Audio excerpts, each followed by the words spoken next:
អ្នកអុកញ៉ាគិតមិញលុយសំខាន់តែអ្វីដែលកាន់តែសំខាន់នោះគឺ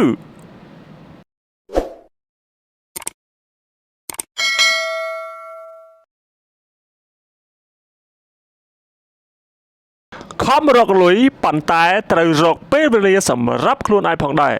លុយគឺសំខាន់ពីព្រោះលុយអាចដោះស្រាយតម្រូវការនានាលុយធ្វើឲ្យយើងមានជម្រើសច្រើនក្នុងជីវិតនិងកាត់បន្ថយភាពតានតឹងផ្នែកហិរញ្ញវត្ថុប៉ុន្តែតើអ្វីជាចំណុចសំខាន់នៃសន្សំលុយបានច្រើនប្រសិនបើការធ្វើបែបនេះធ្វើឲ្យអ្នកហត់នឿយពេករវល់ពេកនិងមិនអាចមានពេលរីករាយនឹងលុយដែលអ្នករកបានពេលវេលាគឺជារូបិយប័ណ្ណតែមួយគត់ដែលពិតជាសំខាន់អ្នកអាចមានឱកាសរកលុយបានកាន់តែច្រើននាពេលអនាគតប៉ុន្តែអ្នកមិនអាចរកពេលវេលាបន្ថែមបានទេអ្នកអាចចរចាប្រាក់ខែបានប៉ុន្តែអ្នកមិនអាចចរចាដើម្បីមានពេល1ម៉ោងថែមទៀតសម្រាប់មនុស្សជាទីស្រឡាញ់របស់អ្នកបាននោះទេ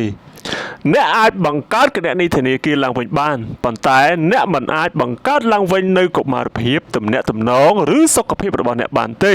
បន្ទាប់ពីការធ្វើការធ្វេសប្រហែសជាច្រើនឆ្នាំតើធ្វើដូចម្ដេចដើម្បីឈប់ចំណាយពេលវេលាថាមពលនិងសេរីភាពភាគច្រើននៃជីវិតក្នុងការធ្វើការដើម្បីបានតែប្រាក់អ្នកអញ្ញាគិតម៉េងបានលើកឡើងបន្តថា1កំណត់គោលការណ៍ដែលត្រូវធ្វើនិងមិនអាចចរចាបានកំណត់ពេលវេលាសម្រាប់សកម្មភាពដែលធ្វើឲ្យអ្នករីករាយមិនថាសកម្មភាពនោះជាការទស្សនាការលេងបាល់ទាត់របស់កូនអ្នកការរត់ហាត់ប្រាណនាពេលព្រឹកឬគ្រាន់តែជាការកយគុនផ្កាយនាពេលរាត្រីនោះទេសូមរក្សាពេលវេលាទាំងនេះដែលពិតជាសំខាន់ណាស់សម្រាប់អ្នកពីព្រោះវាផ្ដល់គុណភាពជីវិតរបស់អ្នក2ជ្រើសរើសនិយមន័យនៃភាពជោគជ័យសម្រាប់ខ្លួនអ្នកខណៈដែលសង្គមបច្ចុប្បន្នវាស់វែងភាពជោគជ័យតាមរយៈលុយ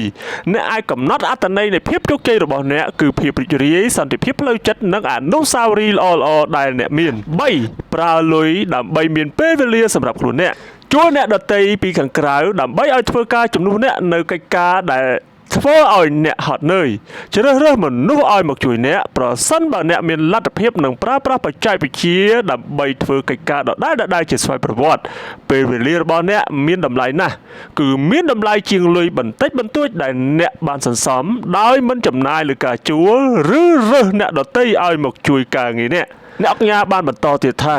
4សួរខ្លួនឯងថានៅចិត្តចុងបញ្ចប់នៃជីវិតតើរឿងដែលខ្ញុំត្រូវខ្វាយខ្វល់ឬខំធ្វើការនោះពិតជាសំខាន់មែនទេនៅពេលដែលអ្នកមានវ័យចំណាស់ទៅតើគម្រោងឬការងារបន្ថែមណាមួយដែលបានធ្វើឲ្យអ្នកពិតជាសំខាន់និងមានអត្ថន័យសម្រាប់អ្នកដែរឬទេតើអ្នកមានការសោកស្ដាយចំពោះការខកខានពេលវេលារីករាយជាមួយមនុស្សជាទីស្រឡាញ់របស់អ្នកទេខណៈដែលជីវិតជិតដល់ទីបញ្ចប់នៅពេលដែលរំលឹកពីដំណើរជីវិតគ្មាននរណាម្នាក់ប្រាថ្នាធ្វើការងារបន្ថែមទៀតនោះទេពួកគេប្រាថ្នាចង់មានជីវិតរស់នៅបន្តដោយភាពរីករាយជាចុងបញ្ចប់អ្នកអុកញ៉ាគិតម៉េងបានលើកឡើងបន្តថាពិតណាស់ការខំប្រឹងប្រែងរកលុយជារឿងល្អនិងសំខាន់ប៉ុន្តែមិនត្រូវលះបង់ពេលវេលារបស់អ្នកទាំងអស់នៅក្នុងការរកលុយនោះទេពីព្រោះពេលវេលាគឺប្រៀបដូចជារូបិយប័ណ្ណដែលធ្វើឲ្យអ្នករីករាយ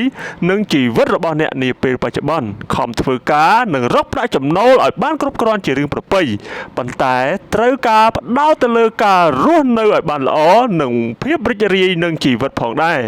នេះបើយោងតាមការលើកឡើងរបស់អ្នកអុកញ៉ាគិតម៉េងនៅក្នុងភ័យផ្លូវការរបស់លោកកាលពីពេលថ្មីកន្លងទៅនេះ